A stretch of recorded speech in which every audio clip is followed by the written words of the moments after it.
بسم اللہ الرحمن الرحیم۔ السلام علیکم ورحمۃ اللہ تعالیٰ کی فضل سے ہم نے قرآن کو تفصیل کے ساتھ پڑھنا شروع کیا اور سورہ النبا پڑھی، پھر سورہ النازعات شروع کی اور آج اس کی آیت نمبر 7 ہے۔ لیکن آج سے ہم اسے نہیں پڑھیں گے، بلکہ ہم اس آیت کو سمجھنے کی کوشش کریں گے۔ وہ کیسے؟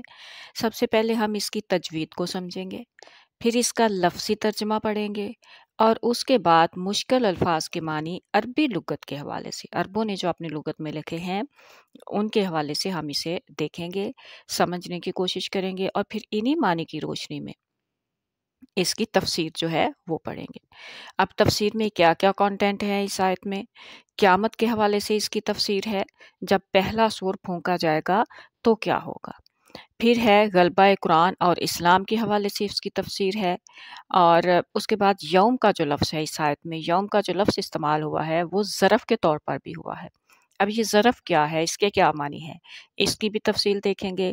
الراجفہ، الراجفہ جو ہے یہ زلزلہ کے لیے استعمال ہوتا ہے۔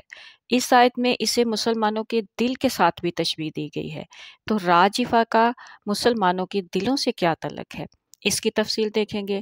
پھر آیت نمبر 2 سے لے کر آیت نمبر 6 تک کچھ پیش گوئیاں کی گئی ہیں، ان پیش گوئیوں کے ظاہر ہونے کے وقت کے بارے میں بات ہے۔ لفظ النازعات ایکسکیوز میں، لفظ النازعات جو ہے اسی صورت کے پارٹ نمبر 1 جو تھا اس میں ہم نے اس کے معنی پڑھے تھے اور ایک سے زیادہ معنی تھے۔ ان میں سے ایک معنی جو تھے وہ تھے تیر اندازی کرنے والی جماعتیں۔ اگر ہم النازعات کے معنی تیر اندازی کرنے والی جماعت کے کرتے ہیں تو پھر اس آیت کی کیا تفسیر ہوگی، کیا معنی ہوں گے، یہ سارے کانٹینٹ جو ہے وہ اس آیت میں ہم پڑھیں گے اور دیکھیں گے۔ تو ہم شروع کرتے ہیں۔ اعوذ باللہ من الشیطان الرجیم، بسم اللہ الرحمن الرحیم، رب اشرح لی صدری ویسر لی امری واحلل عقدۃ من لسانی یفقہوا قولی، رب زدنی علما، اللہم فقہنا فی الدین۔ جی، سب سے پہلے اس کی ہم تجوید پڑھیں گے۔ بسم اللہ الرحمن الرحیم، یوم ترجف الراجفہ۔ یوم، یہاں پہ واو جو ہے یوم میں، یہ واو لین ہے اور واو لین کو پڑھنے میں ایک الف کا وقت لگتا ہے، اور اگر ہم اس کے ہجے پڑھیں تو یہ کیسے ہجے کریں تو یہ کیسے پڑھی جائے گی؟ یا زبروا یو۔ اب دیکھیں یا زبروا یو، یہ جو وقت لگا ہے اسی کو، یہی جو ہے یہ ایک الف کا وقت ہے، اور واو سے پہلے جب زبر آتی ہے تو یہ واو لین بن جاتا ہے۔ یوم، تو یہ کیسے پڑھا جائے گا؟ یوم، یوم ترجو۔ اب یہاں پہ را جو ہے یہ موٹی پڑھی جائے گی، پور پڑھی جائے گی۔ کیوں؟ را جو ہے یہ زبر اور پیش کے ساتھ موٹی پڑھی جاتی ہے، اور اگر زیر آ جائے را کے نیچے یا را سے پہلے، یعنی زیر کے ساتھ را کو پڑھا جائے تو پھر وہ باریک پڑھی جاتی ہے۔ اگر یہاں تا کے نیچے زیر ہوتی تو یہ پڑھا جاتا ہے تیر، اور اب یہ پڑھا جائے گا تا زبر را تار، تیر تار۔ اب دیکھیں اس میں واضح فرق ہے، تو یہ ہے موٹی آواز سے پڑھنا، باری آواز سے پڑھنا را کو۔ تار جوفو، تار جوفو، تار جوفو۔ اب فا جو ہے آگے راجفہ کے ساتھ، تار جوفر را، تار جوفر راجفہ۔ را جو ہے یہاں پر فر را، یہ را جو ہے یہ اصل میں 2 را ہے۔ ایک را جو ہے اس کے اوپر کوئی زیر زبر پیش نہیں، اس را کو فا کے ساتھ ملا کے پڑھا جائے گا۔ جیسے یہاں پہ واو تھی، اس واو میں واو کے اوپر زیر زبر پیش نہیں تھی اور اس کو یا کے ساتھ ملا کے پڑھا گیا، تو اسی طرح یہاں پہ ایک جو را ہے وہ فا کے ساتھ ملا کے پڑھی جائے گی، فا پیش را فر، پھر را جو ہے اس کے اوپر زبر ہے تو پڑھا جائے گا را زبر را، فر را۔ عربی میں ایک قاعدہ ہے کہ جب ایک حرف کو 2 دفعہ لکھنا ہوتا ہے تو اس کو مختصر کر کے جب لکھا جاتا ہے تو اس میں اس کے اوپر تشدید ڈال دی جاتی ہے۔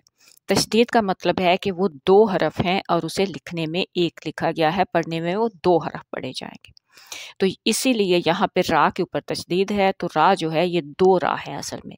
ایک را جو ہے وہ فا پیش را فر، فا کے ساتھ ملا کے پڑھی جائے گی، اور ایک جو را ہے وہ پھر را زبر را جو ہے وہ پڑھی جائے گی۔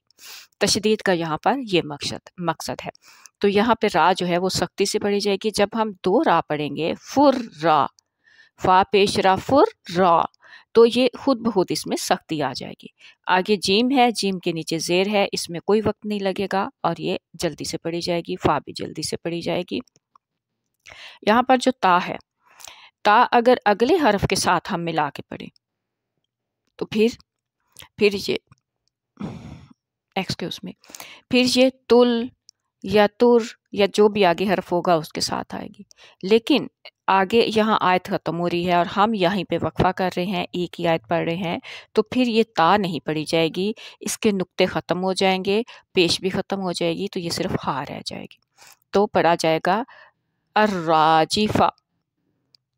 اب ہم اس کو تجوید پڑھتے ہیں پوری کو۔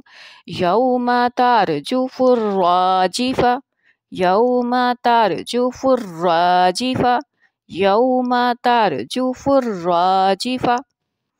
دوبارہ سے ایک دفعہ پڑھتے ہیں۔ بسم اللہ الرحمن الرحیم، یوم ترجف الراجفہ۔ اب ہم اس کا ترجمہ دیکھتے ہیں، لفظی ترجمہ۔ یوم کا جو لفظ ہے یہ دن کے لیے استعمال ہوتا ہے، اردو میں اس کا مطلب ہوتا ہے دن، اردو میں ہم دن کہتے ہیں اور عربی میں یوم کہتے ہیں۔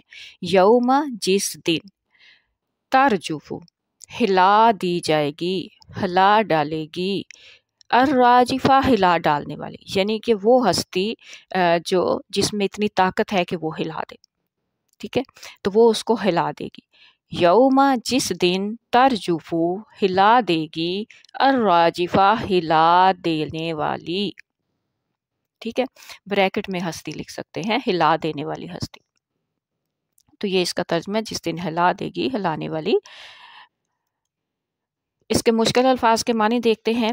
یہاں پہ ہے ترجفو، ترجفو جو ہے اس کا مادہ ہے را جیم فا۔ مادہ کیا ہوتا ہے؟ مادہ وہ حرف ہوتا ہے جس سے ملا کے آگے حرف پڑے جاتے ہیں، اس کو روٹ ورڈ بھی کہتے ہیں۔ روٹ یعنی کہ اس کی جڑ، مادہ یعنی کہ جڑ، ایک جیسے درخت کی ایک کی جڑ ہوتی ہے اور اس سے پھر آگے اس کا تنا اور شاخیں اور پتے اور بہت کچھ۔ تو اسی طرح سے عربی میں جو زیادہ تر مادے ہیں، زیادہ تر جو مادے ہیں وہ 3 حرفوں سے مل کر بنتے ہیں، یعنی کہ 3 حرف ہوتے ہیں، اس سے پھر لفظ بنائے جاتے ہیں، اس کے آگے اور پیچھے حرف لگا کر لفظ بنائے جاتے ہیں۔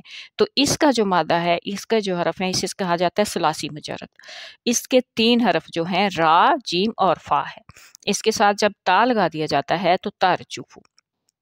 اور اب ہم اگر کہیں راجافا، یرجفو، راجافن، تو اس کے معنی ہے اردو میں کسی چیز کو زور سے حرکت دی اور وہ حرکت میں آ گئی، زور سے ہلنے لگی۔ اور جب ہم راجافا کو اور لفظ کے ساتھ لگاتے ہیں، راجافل راجل، راجل کا مطلب عربی میں اردو میں ہوتا ہے آدمی، راجافر راجل، تو اس کے معنی ہوں گے اضطرابا شدیدہ، کانپنے لگا، یعنی کہ زور سے۔ شدید جو ہے اسی سے شدت کا لفظ نکلا ہے، اور اضطرابا، اضطراب آپ نے اردو میں پڑھا ہوگا۔ تو اضطراب کیا ہوتا ہے؟ بے چینی کی حد سے زیادہ بڑی ہوئی جو ہوتی ہے، تو اس وقت انسان جب حد سے زیادہ بے چین ہوتا ہے تو وہ کانپنے لگتا ہے۔ معاف کیجیے گا۔ تو راجافل رجل کے معنی ہوں گے اضطرابا، یہ عربی میں معنی ہے لغت میں لکھے ہوئے، اور اس کا اردو ہے کانپنے لگا۔ جب ہم راجافا کو ارض، زمین کے ساتھ، ارض کا مطلب ہوتا ہے زمین، راجافت الارض، زمین کے ساتھ اس لفظ کو لگائیں گے تو اس کے معنی ہوں گے زلزلات۔ زلزلات بھی عربی کا لفظ ہے اور اس کا مطلب ہوتا ہے، معنی ہوتا ہے اردو میں زلزلہ۔ زلزلہ اسی سے نکلا ہے۔ ہماری جو اردو زبان ہے اس میں تقریباً 60 to 70% یا 80% جو حرف ہیں، جو لفظ ہیں، وہ عربی سے ہیں۔